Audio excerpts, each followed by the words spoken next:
You guys, when I finished editing this, it'll be pretty much 3 weeks till my fight.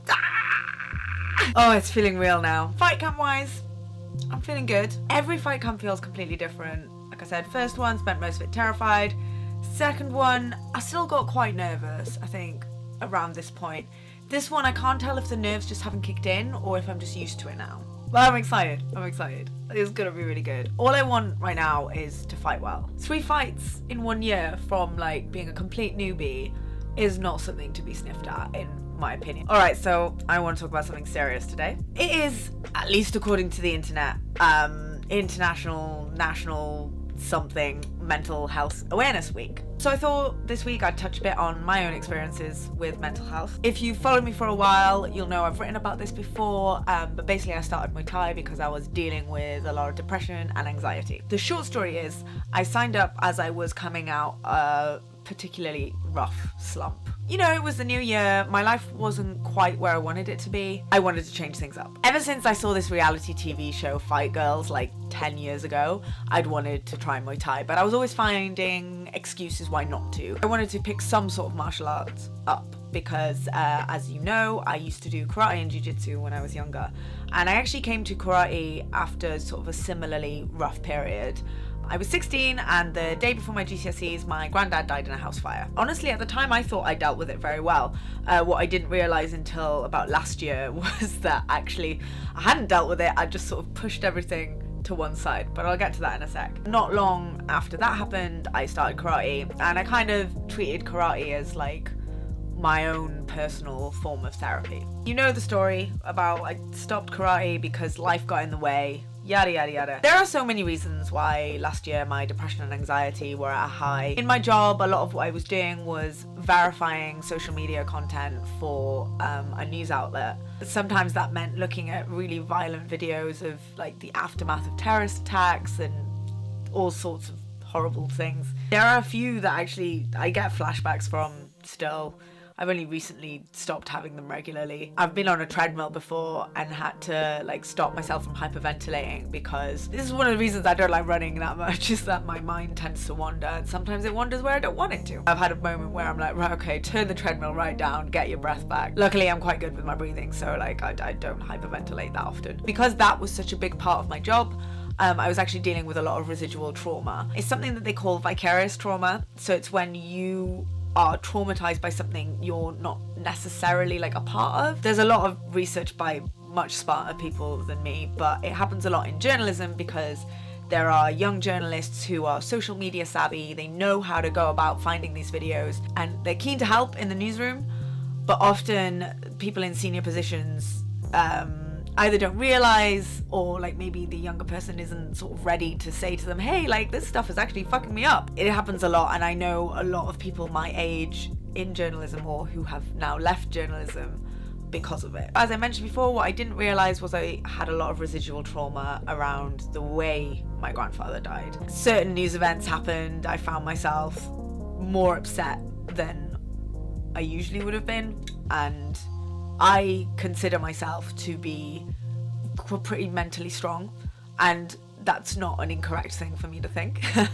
I'm a fucking badass, but you know, I can't help it. You know, I can't help where my brain goes. It just happens. It doesn't make me like a snowflake or whatever, because would a snowflake step in the ring? I don't think so.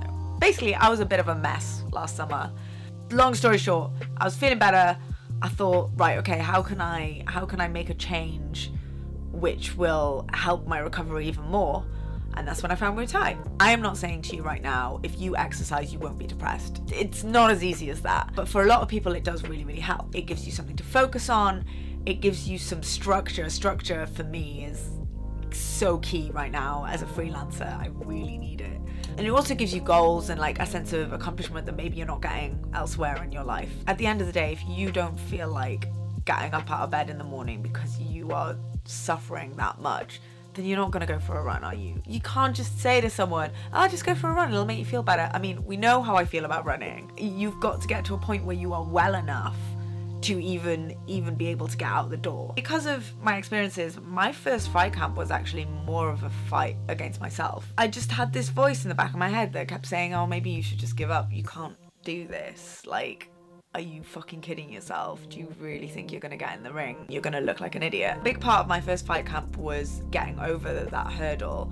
And that may be something that you find if you are someone who deals with anxiety, depression, and you sign up to something like this. That voice will be there, but what will make you actually a stronger fighter mentally in the ring will be the fact that you can get over that. Oh God, okay, right. I don't want to sound like all wanky self-help bullshitty, but it's been true for me anyway. If you can beat that voice, then you'll be fine. Getting into the ring is as much a mental thing as it is a physical thing. You can be as ready as you want. You can be as physically fit as you want. But if your mind isn't backing yourself, you're gonna have a really, really rough time. Nothing to do with nerves. Being nervous is fine. That's not it. But like, you'll know what I mean. If you know, I've seen fighters pull out because of it. Like you know exactly what I mean when I'm talking about it.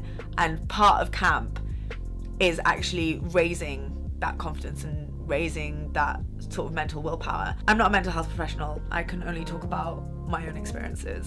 But getting over that sort of initial self-doubt was great. Like, that's what helped me more than anything. It's so easy to get caught up in this macho image of combat as, yeah, like, I'm so tough, I'm tougher than you, rah, rah, rah, rah. When, you know what, like, it's always going to be a struggle for some people. And I think it's okay to talk about that and not feel like you're any less of a fighter because of it. I still get anxious, I still have my bad days, but I still get in the ring. I actually get like a bit emotional thinking about how grateful I am for Muay Thai, and not just for Muay Thai, for the team that I found myself in, because like, I didn't plan this.